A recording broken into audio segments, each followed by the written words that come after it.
Hello, and thank you so much for joining in this YouTube video on a demonstration of how to classically render an object as realistically as possible using a 3 or 4 step method of boxing, enveloping, and cutting in. This all has to do with site-based measurement and proportional measurement, which means measuring within an object, and usually and coming up with the angles and the fractions based on that. Usually the very first step to take in this sort of rendering is called boxing, and that is thinking of how to create a box that would go around the majority of your object, just a straight 4-edged box. For design purposes, I am leaving out this plug. I may add it later as a loose gestural sketch later, but for right now, we are just working on boxing in this gooseneck lamp, the shade, the neck, and the base. All right, so to do that, we want to make sure the box has the right height and width, and we will do that by measuring it proportionately. Sometimes people will want to grab a ruler to do that, but I don't want to get caught up in numbers and fractions and things like that. Would rather measure it organically using one of a few different things. One possibility is something I call lock fingers, where you can take your index and your thumb and place it in one area, and once you get the measurement you want, the top of part of an object to the bottom, you can take it, keep them locked, and move them around to measure against another part of an object. A knitting needle, or in this case a wooden skewer, work just as well also. So that's what I'm going to be using here, since this object is a bit bigger. Forgive the curl, it just came off of my printer. But let me show you what I mean. I'm going to take the edge of this wooden skewer and lay it at the furthest left-hand point of this object. And then I'm going to kind of scan my fingers over, and I'm kind of bringing this down until I get to the furthest right portion of the object, which is going to be this base. We're not going to worry about the plug. So I've got my fingers right there to measure that. That's going to be 1 unit. That's the width of the box. Then over here, I'm turning it on its axis so we can figure out what the top is. And if I line this up with the lowest point of the object, that base, and kind of scan it across this way, I see, look, there's a little bit more space up there. So the box is going to be 1 unit wide, and then 1 and a bit of a fraction wide right here. So an extra bit right here. So I'm going to write that down before I forget. I'm going to leave my fingers marking it right here, that the lamp will be 1 unit across, and then 1 unit plus. So I'll make a dot here, and we can figure out how much that plus is going to be by kind of leapfrogging my lock fingers down to see how many times it lines up. Let me show you what I mean. 1, 2, 3, 4, 5, and 6. So I've got about 1/6. So this will be 1 and 1/6 unit going across. All right, so now I can make my box over here. So I'm going to draw the larger unit first. And the way I do that is I begin with just simple little hash or tick marks. Sometimes I call them my north, south, east, west marks. And I'm going to do the largest one first. I think I'm going to make the top of the lamp about right here.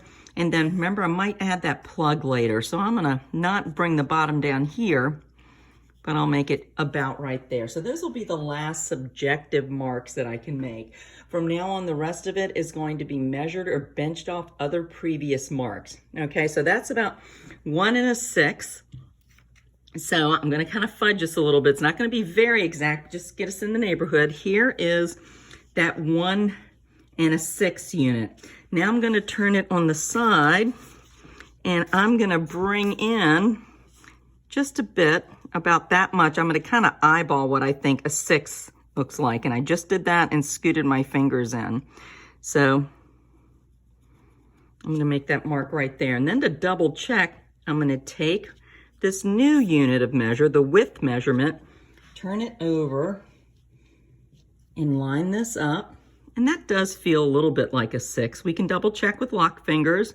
1, 2, 3, 4, 5, and 6. Maybe just a little touch short, but it is so close, I'm gonna let that land. And when I'm hopping my lock fingers, I'm kind of keeping an eye on where my thumb was, not moving my, not closing or opening my fingers, but I hop them down and then my index finger lands where my thumb was. So that's how we kind of measure those fractions. It's a very important thing to know.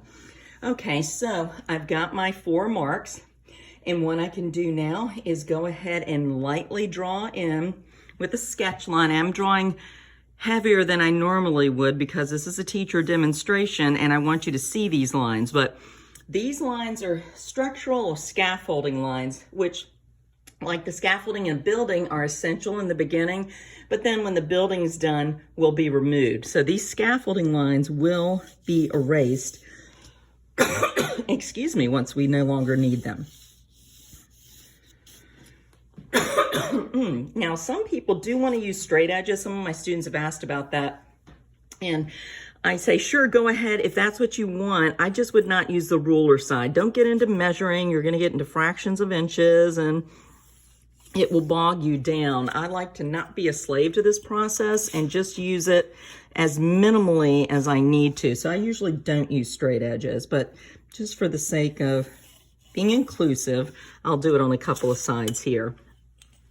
And one thing about drawing gestural lines is sometimes the lines will drift a little bit and might make a big difference in your measurements. So I can always double check that by taking my tool and measuring. Yeah, that line went out a little bit, not the end of the world, but I can just bring that back in. And I can do the same thing down here. Yeah, that's in that middle line. Okay. And again, I feel like that's a good enough box. And I'm gonna go ahead and do the same thing with my reproduction here. So whatever measurements or quarter and divisions I make on my painting or in my paper, I'm going to recreate on my photograph. And of course, the nice thing is these days it's so easy to print up more than one photograph. I usually do a color and a black and white when I'm working from a photograph, or of course just to use a digital image off of an iPhone or a computer or a tablet. So let me box this off and I'll be right back. So, okay, I've gone ahead and drawn my box. I markered it in again for instructional purposes so you can see that, but you'll notice it's almost like it just barely fits. That's the whole point of the box, because you want these touch points with the object going around. Now, before we discuss the touch points more, we're going to go ahead and quarter the paper. So if any of you have ever done grid work before, it can get quite tedious and in the weeds with having maybe 20 boxes this way and 20 boxes this way and trying to match up box to box. I only like to use a quarter, maybe eighths if I really get into a tight situation. But what I'm going to do is just quarter both of these boxes. So to do that, I'm going to use my trusty lock fingers, and I'm going to measure halfway here and see if it works. Nope, that's a little short, so I go back here. I'm measuring off of this line, open it a little bit, and bring it over. Yep, that seems to do it. So I'm gonna make that mark right here. Keep my fingers locked, bring them up here. Let me see, yep. Let's see if that works. Yep, that should do it. So then again, I can do this kind of a gesture line going through the middle. And then I'm going to do the same thing over here. Of course, my measurement will be slightly different because my formula, my box isn't completely square, but I'll measure from here to here, just kind of eyeballing it first, then moving around. Nope, they need to be open just a touch more. Okay, and that gives me a mark right here, and I'm going to come over and recreate that. See if it, yep. All right. So this box is now measured. And I'll do the same thing over here where I will measure, bring it over. Yep, that's about right. There's my halfway mark. And I'll recreate it up here. Try not to burn myself on the lamp that's nearby. In fact, it may be the lamp that I took the picture of to help lighten up my set here. Yep, that looks about right. Do the same thing over here and see if it marks up. And then I guess for the sake of all inclusiveness, I'll go ahead and use a straight edge and quarter this up. Okay. So it's almost like you're creating a puzzle, and then you're gonna recreate the puzzle over here. You're dividing it up here. All right, so let's go ahead and talk about those touch points with the outer box now. We've got things quartered and we're ready to move on. So I see a touch point here going up where that curve of that shade meets, and then it comes out right about there. Same thing kind of recreates here. Here's where the bottom of the shade seems to touch, and then where it goes out. At this point, a lot of times, if I'm teaching this in a class and we're all following the same photograph, some people say, I think it's a little further up or a little further down. And my advice on that discrepancy is, that's great. Go with what you see. This is where a little bit of your own discernment and artistic license come in. So these are where I think the entry and exit point of that side base are, and the bottom of the base. Okay, so we've got 1, 2, 3, 4, 5, 6, 7, 8 marks. All right, and now I'm gonna go ahead and recreate them over here as close to the areas of the box that we can. So to do that, I'm gonna do my trusty sight measuring, and I'm gonna use lock fingers. In fact, I think maybe I'll use my pencil here. So if you get caught and you don't have anything else, your pencil can also work. So lay down the edge, pinch where I see it. And now I'm gonna measure across the way. Sometimes I'll measure just to there. Yep, that's not an easy measurement. So let's see, I'm gonna measure this portion. It looks to me it might be a third. Let's find out. Here we go, from middle to that hash mark, 2, 3, little over a third, but that's all right. I think, trying to figure out the best way to do this. Let's just forget that hash mark for a minute and come to this one over here and see if this is a quarter. So I'm measuring it off that middle part. 1, 2, 3, 4. It's pretty close, a little under, but we're gonna take it. It's close enough. So I'm gonna measure now with my lock fingers, if I can get about a halfway mark. Yep, and now I'm gonna do another halfway mark. Okay, so that's where that first mark is going to be. It matches that one. Now we know 1, 2, 3. Yep. Now we know that this is not quite in the middle, this other point, right? This is our midpoint. My midpoint's about right there. Okay, so it's going to be almost in the middle, in between here, these 2 points. So here's the midpoint, here's the first mark we made. And so I'm going to put it right about here. So we have those 2 marks down. Now we're going to go around the corner, and a student asked me when I demoed this recently if there's any rhyme or reason of how I pick which points to mark first. And not really. I usually go counterclockwise. I don't know why, but you could even jump around and make your marks, you know, correspond however you want. I just like doing it in that fashion. So around here, we're going to come down and again measure. Maybe this will be my third. 1, 2, 3. Just about close enough. So I'm going to come over here and figure out a third measurement. Again, I eyeball it first, and then I'm going to, yep, we call that done. Okay, that's close enough. So that was my top mark. And now my lower mark, I believe, yeah, that wasn't that one, was it? Nope, it's a little bit lower. About the same width. No, maybe a little closer than this. So see how I'm constantly looking for shape relationships or measurements. So I'm going to measure that just a little bit less and bring it down to about here and mark that down. Okay, so we've got those 4 marks going on, and I just realized I should probably erase this middle divider mark now because we don't need it anymore, and I don't want it to be confused with these marks. Okay, so we're going to come all the way around down here, and we're going to get to the base here.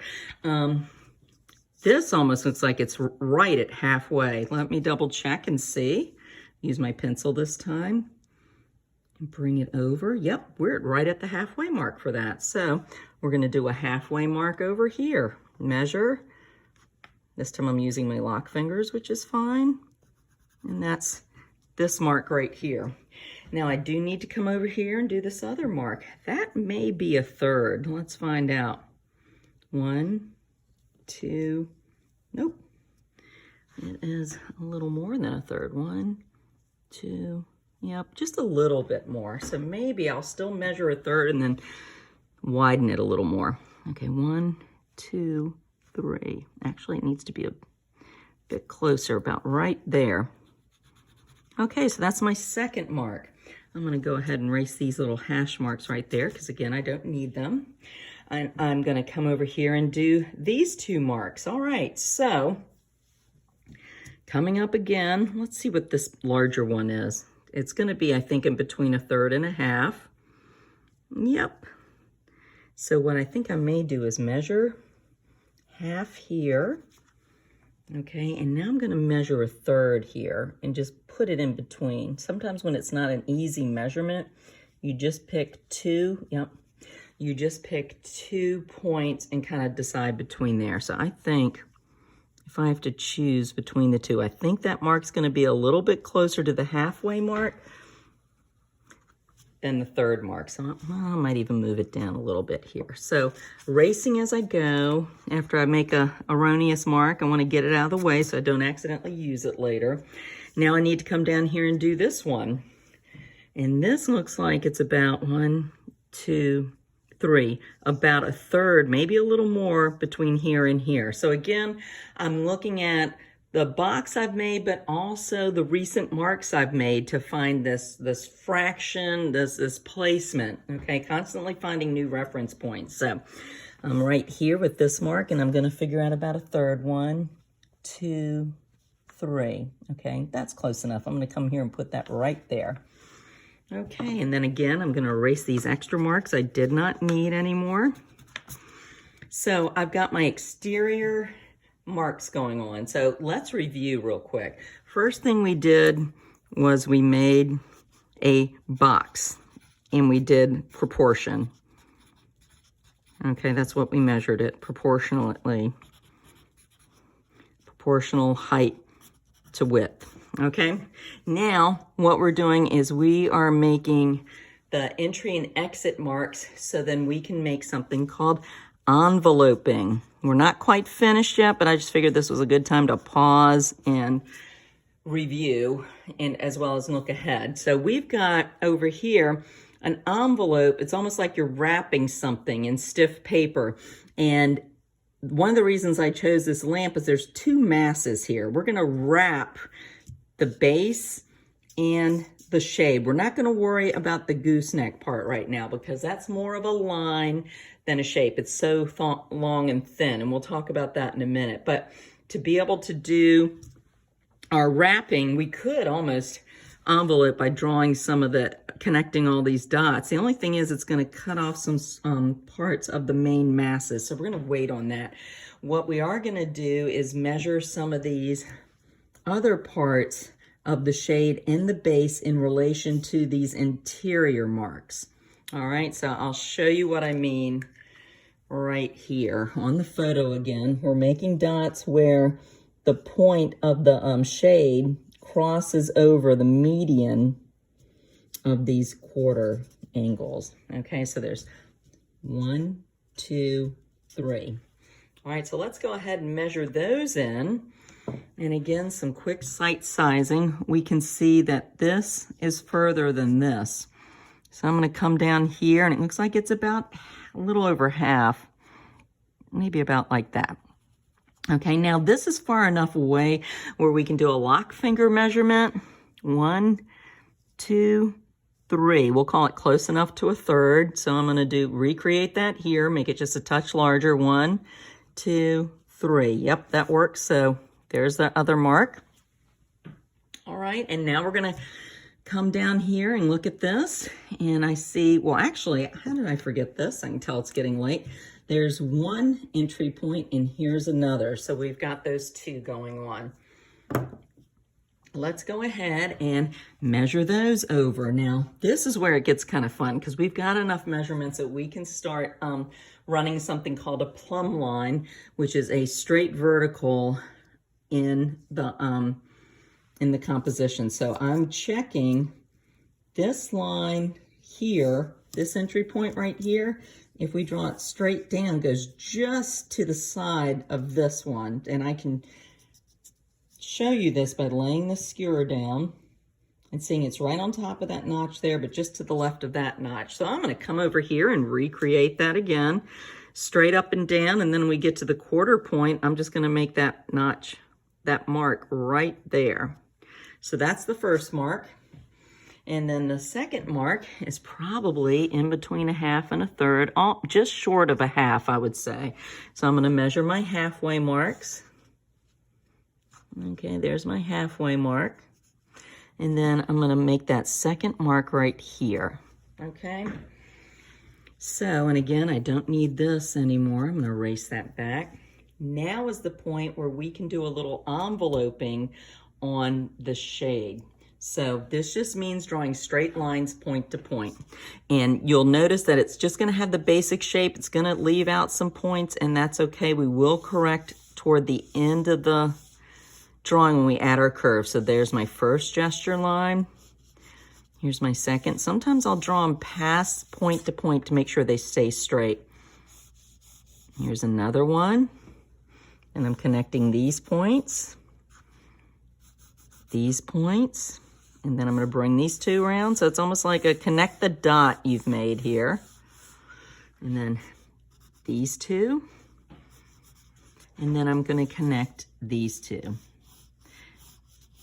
So hopefully by this point, what you have seen is that these lines are showing the proportion and the basic shape that we're going for in our rendering. Okay, we've kind of got that tapering a little bit going on here and that angle. All right, if it's a little bit off, do not worry because you will have plenty of time to correct. Now we're going to come down here to the base and do some blocking in. We aren't as lucky with having points go across the quadrants that we drew here. But again, we can use that. Remember, we talked about a vertical plumb line. It's not really a plumb line when it goes horizontally, but sometimes I call it that. Just a straight horizontal line, and see where things intersect and work out then, okay? So this is how it's going to work. I'm going to take this point, and I'm going to draw a plumb line right here. That's going to, and again, I'm using my stick. I could have used a straight edge. And I'm drawing a line that intersects here and here with the outer and the quarter grid line. Now I'm going to do the same thing up here. Going to go across, and this is the top part. And I'm going to draw a straight line that goes across like this. And again, maybe it'll help if I use my marker here. This is the intersections from this plumb line, and now from the straight across horizontal line, I've got a mark here and a mark here, and we'll also intersect that one, okay? I know this seems very tedious and time-consuming right now. It really is when I'm explaining it and going slow, but if you ever watch anyone draw this way, I even have a video, it's sped up on my website, and it just looks like I'm waving sticks and fingers in crazy fast ways. And it does go quicker because I'm not explaining it. All right, it just take my word for it. It goes a lot quicker.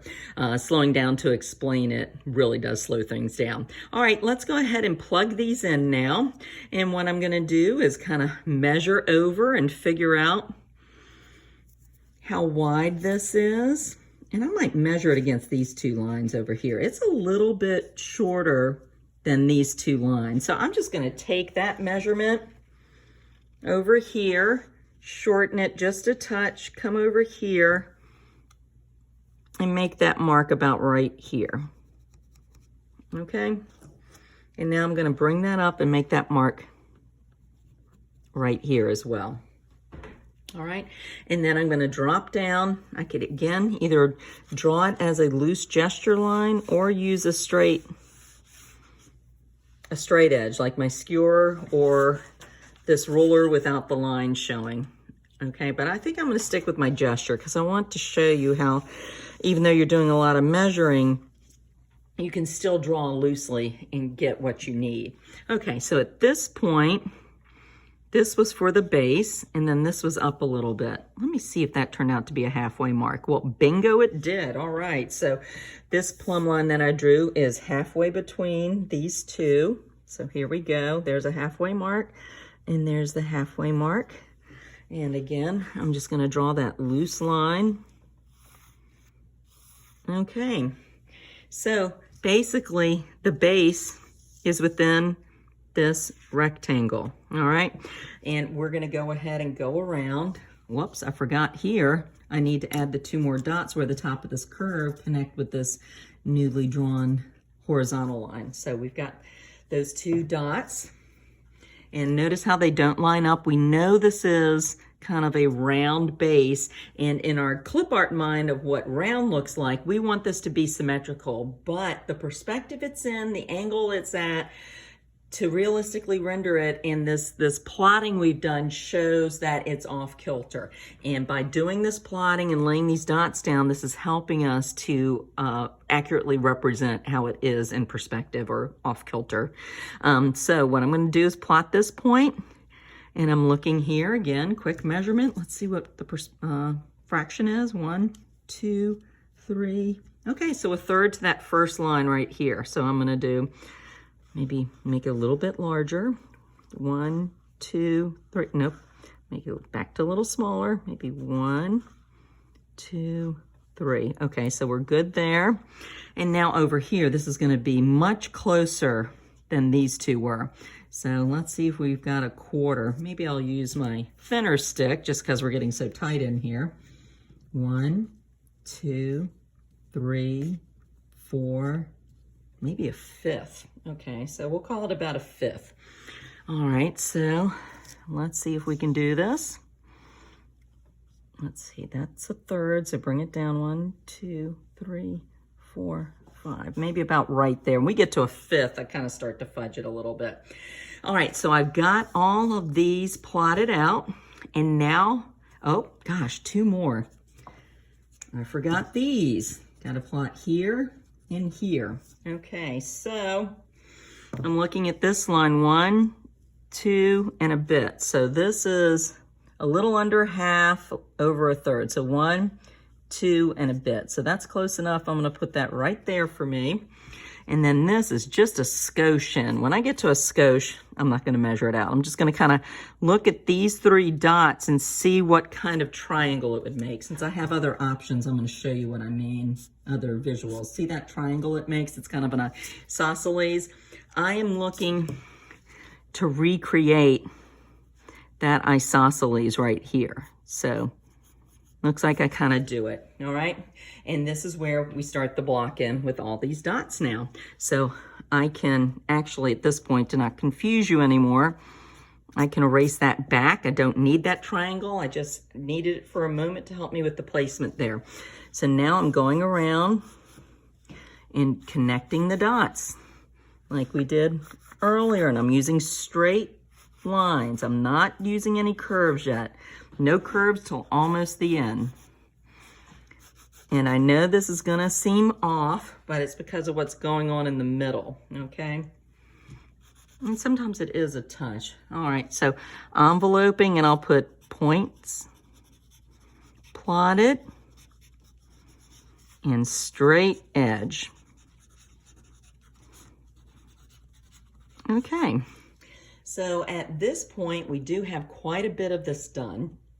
What I would like to do is address the last third. Technically, this is a very skinny rectangle, and why don't we just treat it like that here if we want, but honestly, I think it's a little bit better if we use it as a line. So again, like I said, we're not drawing any curved lines, but we can go ahead and kind of plot what's going on here at the entry and exit point. And you see there's a slight lean to the left. So, and it happens to come right where the curve is showing. So I'm just gonna make this a little bit over, and I'm just gonna draw a straight line here, okay?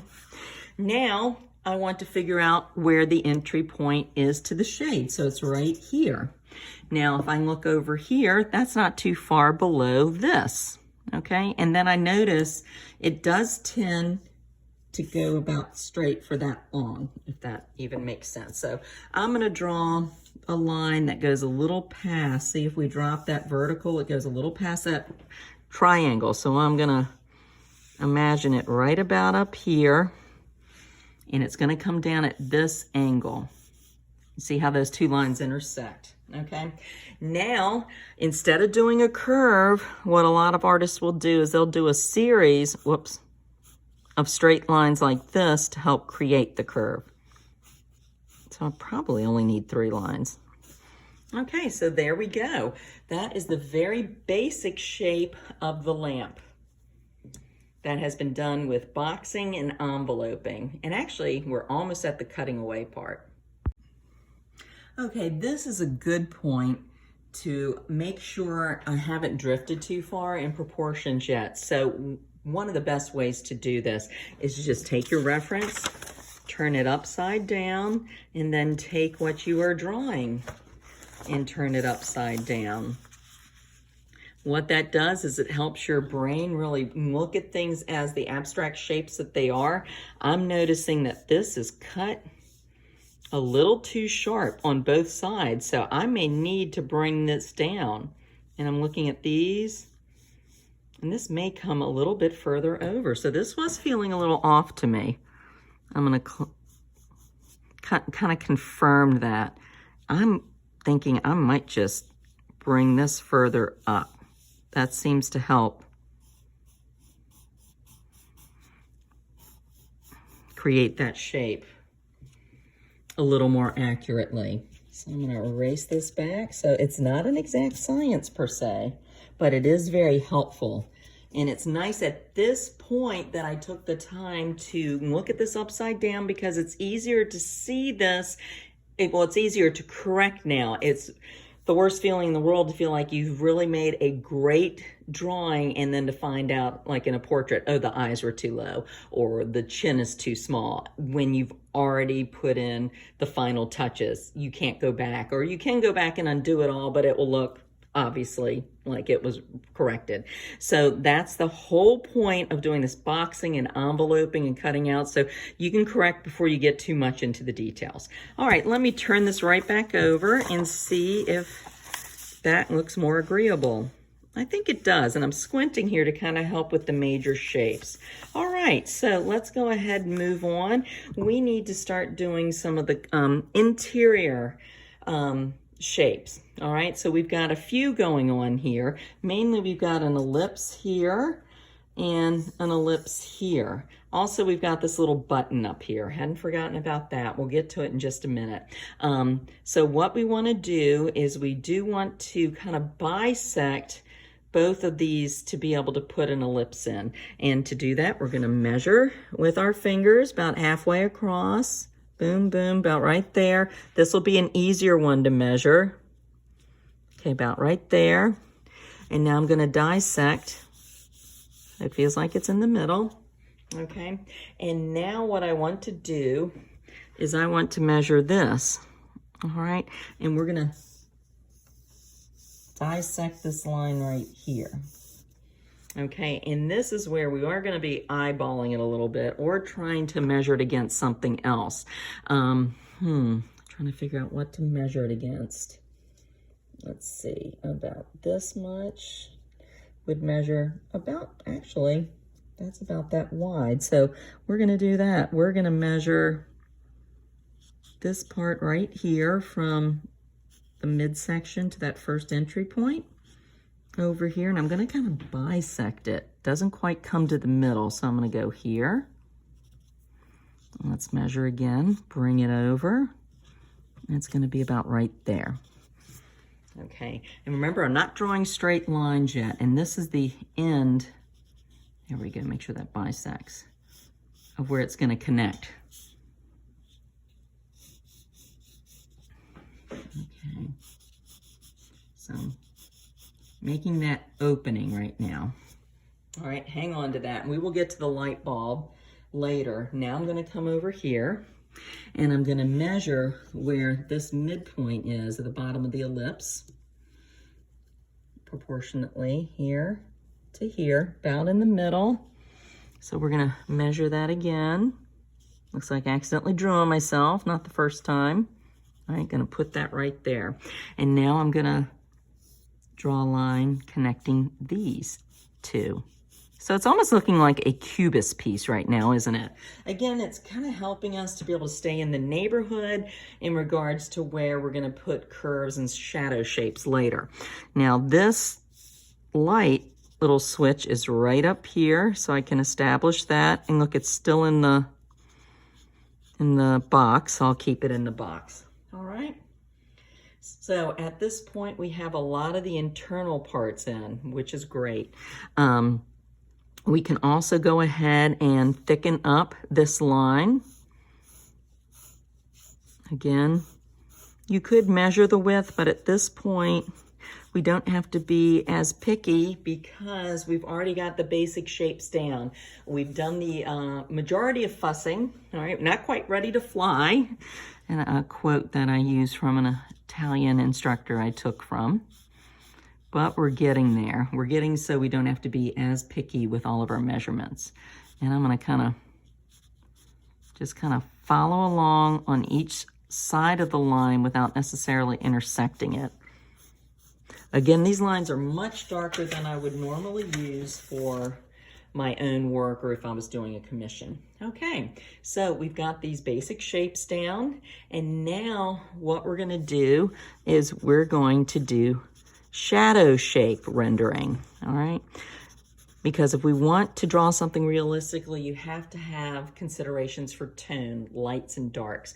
And I took this photo on purpose with it dramatically lit so that we can see some of those shadow shapes. The most obvious one is gonna be this one on the side of the shape, speak Kathy, the lamp shade. So I notice it's a little bit to the left, kind of starts in the middle and kind of comes out. So I'm gonna bring that line straight down, and that's gonna be that shadow shape. Over here, inside, the shape is over here to the left. Okay, now I'm gonna come over here to this part. Well, first of all, I see a shadow shape right here on the edge, and I'm gonna bring it out a little bit. And again, we're just staying in the neighborhood. We'll be correcting in a minute. And then the one last major shadow shape right here, I'm gonna treat as a triangle. We're not doing curves yet. Kind of just putting it in like that. Okay, so again, it looks like a very 60s geometric kind of rendering, but we are getting the idea of how it's gonna come together. Also, on this gooseneck, we do have a shadow shape on the top half coming around and down. Okay, and then it does kind of seem to disappear when it comes underneath here or fade out. Okay, so again, like I've mentioned, this is a lot darker than I normally would have done for my own work, but I wanted you to see how these lines are developed with a teacher example. I'm gonna go ahead and pause, and I'm gonna erase back at this point because I don't want these really dark lines dominating necessarily. Sometimes people do like that technical feel in their work, but for the sake of demonstration, I'm gonna erase these back. They're like the scaffolding lines. They're really not the finished lines yet.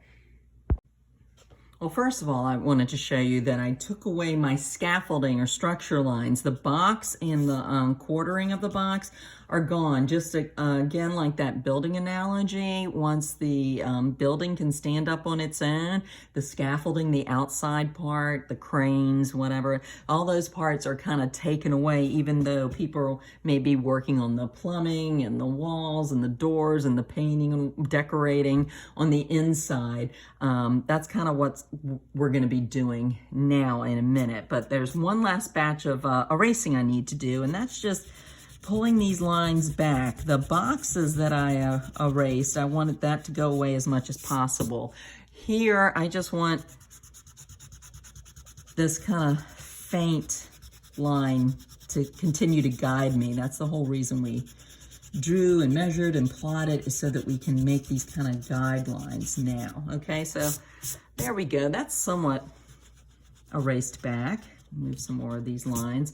Now, my students who use this method for painting will tell me, you know, I don't want, if I'm doing a watercolor, I still don't want all these marks. Or if I'm doing an oil painting, same thing, I don't want all these marks. So what you can do is develop this on a sketchbook page, and when this is finished, then do a transfer with tracing paper, or even projected imagery, where you can have an opaque projector or take a digital photo of it and run it through a projector and then project that image directly onto your canvas or watercolor paper.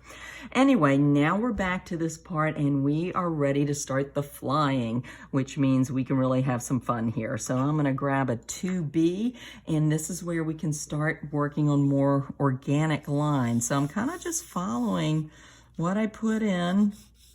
And actually, this would be a fine reference, but since it's been marked up, I'm gonna go ahead and go with this one. And this is where we just kind of really start to have fun with it. And you can, you know, you're not wedded exactly to the lines that you made, but you should stay in the neighborhood of it. I'm seeing that maybe there's a little bit more of a flare to this, or at least I want to represent the shade having a little bit more of a flare, which of course pulls this out. Again, not the end of the world. And I'm drawing my ellipse, which I've done other videos on. You just want to make sure it's not pointed, kind of staying in the right area. Put my switch up here. Actually, those lines could be erased a little bit more. And I'm going to go ahead and put that switch in about right there. I might make it a little bit bigger. Maybe I want that to be a little more noticed. Okay. And since I'm working up here, I want to draw in, am I on? Nope, I'm not on screen here. I'm going to draw on this light bulb. But when I draw it, I want to draw the full circle so the viewer gets the feeling of the full circle. And I'll show you what I mean on this markup right here. In fact, I'll just use a marker. So here's this line that shows. Okay, to get that sense of a circle though, you want to draw the whole circle like I'm doing. Obviously, that's not what the viewer is going to see, but what you're going to do is erase that back part. Okay, so let me show you how that's going to work. I think I'm going to want my circle to go here. And again, still plotting some exit and entry points, but these do not have to be anywhere near as particular now from what I've laid out.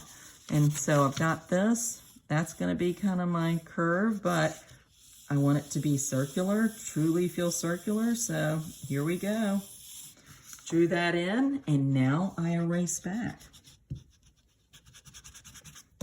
And I've got that light bulb in there. It might be a little bit larger than the one. Yeah, in fact, I know it is, but I don't know. It's not really bugging me. I might not really correct it all that much. And you still get that sense of that light bulb tucked in there because I took the time to draw the whole thing.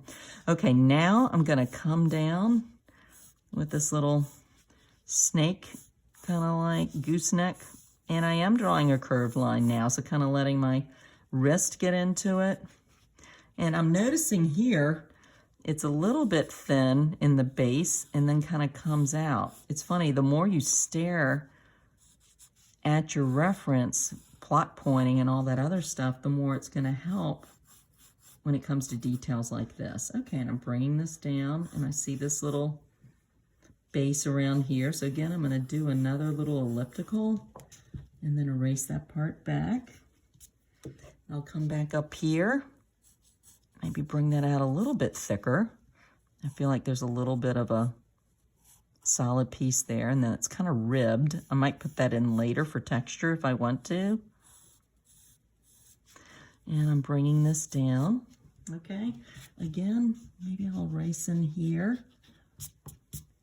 So I think this is the point that a lot of people romanticize about being an artist or creating art, is this kind of being able to doodle and noodle on things and having it come together and look realistic. But you know now from watching this video, all the plotting that I did and the points that I made around here are allowing me to have this freedom within the plots I've pointed, within the area I put in. Now what I'm going to do here, this dipped down a little lower than I would have liked it to.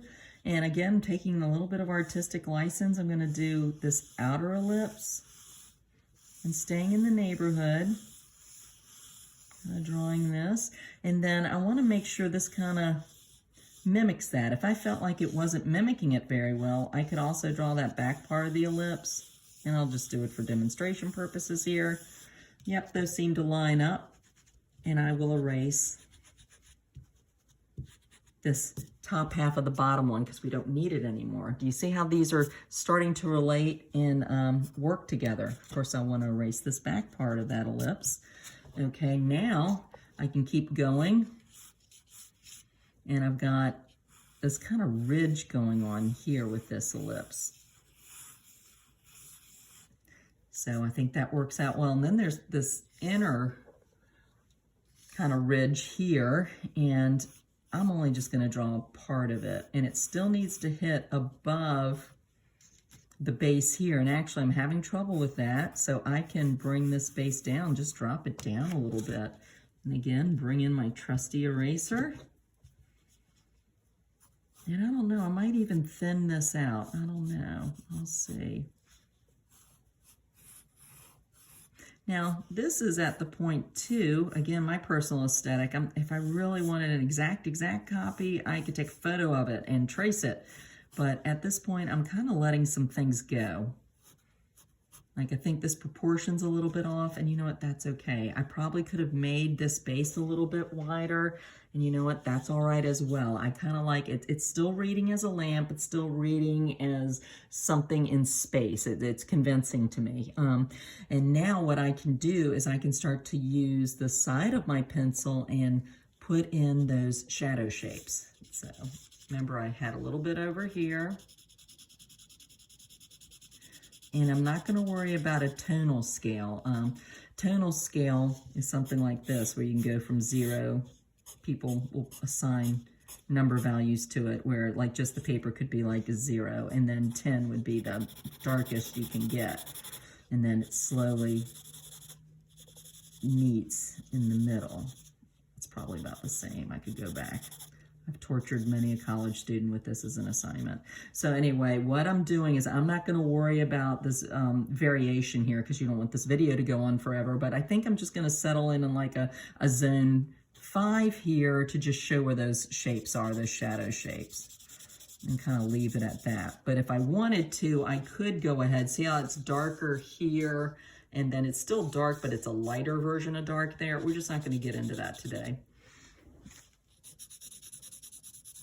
Just going to kind of put things in so you can see where the lights and shadows would be. Okay, maybe hug around that angle a little bit. And then this right here in this little shadow shape. So we're just filling in the shadow shapes now. So it's kind of that, and the curves are the last two things that we do. And I kind of lost that shadow shape here when I was erasing in the middle. Forgot I'd put those in. And I'm just going around here and noodling it in. If I wanted to try and follow the texture, I could do a little hatching all the way up. But it's late and I'm tired and I'm kind of lazy right now. So I'm trying to finishing it up this way. So there you go. We have the box that we made. Then we did enveloping, and then actually we did some cutting in. I'll call that right in here, cutting in. We'll call that number 3. Number 4 was the shadow shapes, and then the curves. So I hope you enjoyed that.